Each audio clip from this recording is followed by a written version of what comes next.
Zacharie, chapitre 12. Message.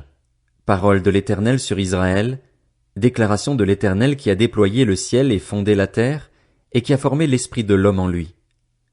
Je ferai de Jérusalem une coupe enivrante pour tous les peuples environnants. Il en ira de même pour Juda lors du siège de Jérusalem. Ce jour-là, je ferai de Jérusalem une pierre lourde pour tous les peuples.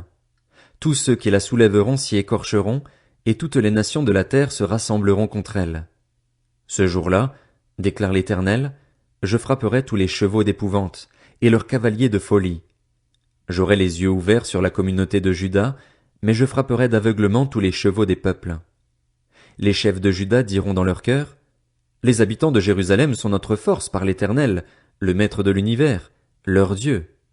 Ce jour-là, je rendrai les chefs de Juda pareils à un foyer allumé parmi des arbres, à une torche enflammée parmi des épis.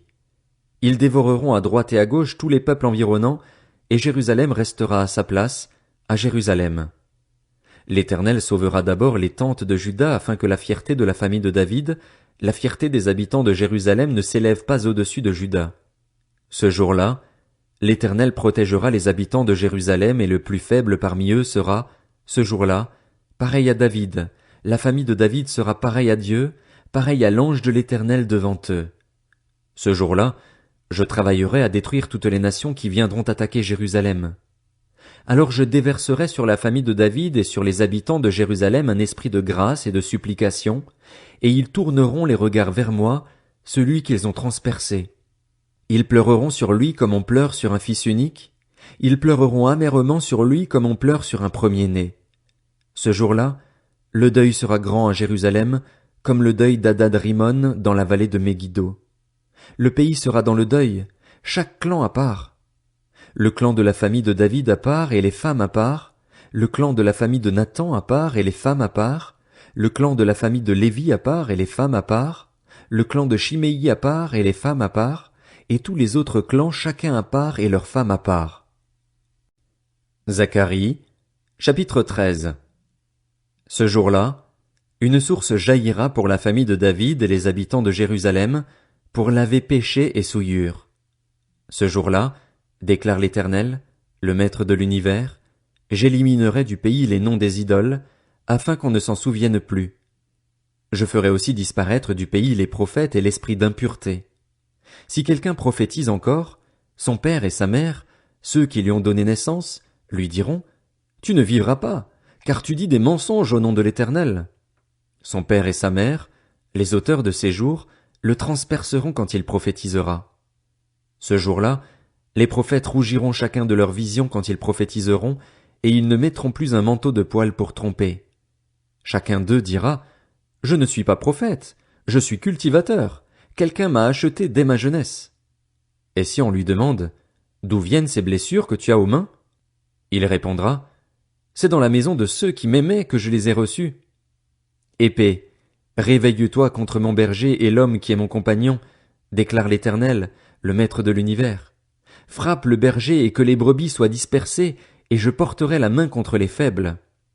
Dans tout le pays, déclare l'Éternel, les 2/3 seront éliminés et mourront, mais l'autre tiers subsistera. Je mettrai ce tiers dans le feu et je le purifierai comme on purifie l'argent, je l'éprouverai comme on éprouve l'or. Il fera appel à mon nom et moi, je lui répondrai. Je dirai, c'est mon peuple. Et lui, il dira, l'Éternel est mon Dieu. Zacharie, chapitre 14. Voici qu'arrive un jour pour l'Éternel, et l'on partagera au milieu de toi le butin qu'on t'a pris. Je rassemblerai toutes les nations pour qu'elles attaquent Jérusalem. La ville sera prise, les maisons seront pillées, et les femmes violées. La moitié de la ville partira en exil, mais le reste du peuple ne sera pas éliminé de la ville. L'Éternel sortira et combattra contre ces nations, comme il combat le jour de la bataille. Ses pieds se poseront, ce jour-là, sur le mont des Oliviers qui est vis-à-vis de Jérusalem, du côté est. Le mont des Oliviers se fendra par le milieu, d'est en ouest, et une très grande vallée se formera. Une moitié de la montagne reculera vers le nord, et une moitié vers le sud. Vous fuirez alors la vallée de mes montagnes, car la vallée des montagnes s'étendra jusqu'à Hatzel. Vous fuirez comme vous avez fui devant le tremblement de terre, lors du règne d'Ozias sur Juda. L'Éternel, mon Dieu, viendra avec tous les saints. Ce jour-là, il n'y aura pas de lumière, de froid ni de glace. Ce sera un jour unique, connu de l'Éternel, et qui ne sera ni jour ni nuit, mais vers le soir il y aura de la lumière. Ce jour-là, de l'eau vive sortira de Jérusalem et coulera, une moitié vers la mer Morte, l'autre moitié vers la Méditerranée. Ce sera le cas été et hiver. L'Éternel sera le roi de toute la terre. Ce jour-là, l'Éternel sera le seul Éternel, et son nom sera le seul nom. Tout le pays se transformera en plaine, de Géba à Rimon, au sud de Jérusalem. Jérusalem sera élevée et restera à sa place.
Malachie, chapitre 1.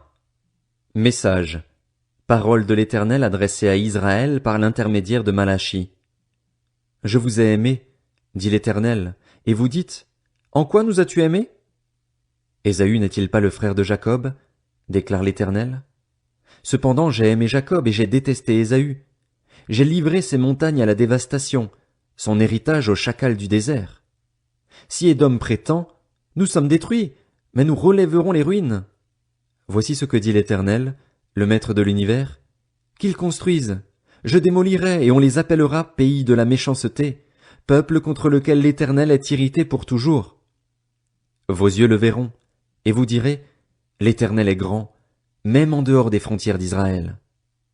Un fils honore son père, et un serviteur son maître. Si je suis père, où est l'honneur qui me revient?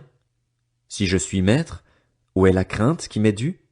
Dit l'Éternel, le Maître de l'univers, à vous, les prêtres, qui méprisez mon nom et qui dites, en quoi avons-nous méprisé ton nom? Vous offrez sur mon autel des aliments impurs et vous dites, en quoi t'avons-nous souillé? C'est en disant, la table de l'Éternel est dérisoire. Quand vous offrez en sacrifice une bête aveugle, n'est-ce pas mal? Quand vous offrez une bête boiteuse ou malade, n'est-ce pas mal? Offre-la donc à ton gouverneur. Te recevra-t-il bien? Te fera-t-il bon accueil?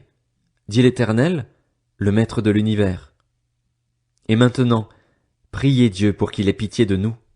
C'est de vous que cela vient. Vous recevra-t-il favorablement? Dit l'Éternel, le Maître de l'univers. Lequel de vous fermera les portes pour que vous n'allumiez plus inutilement le feu sur mon autel?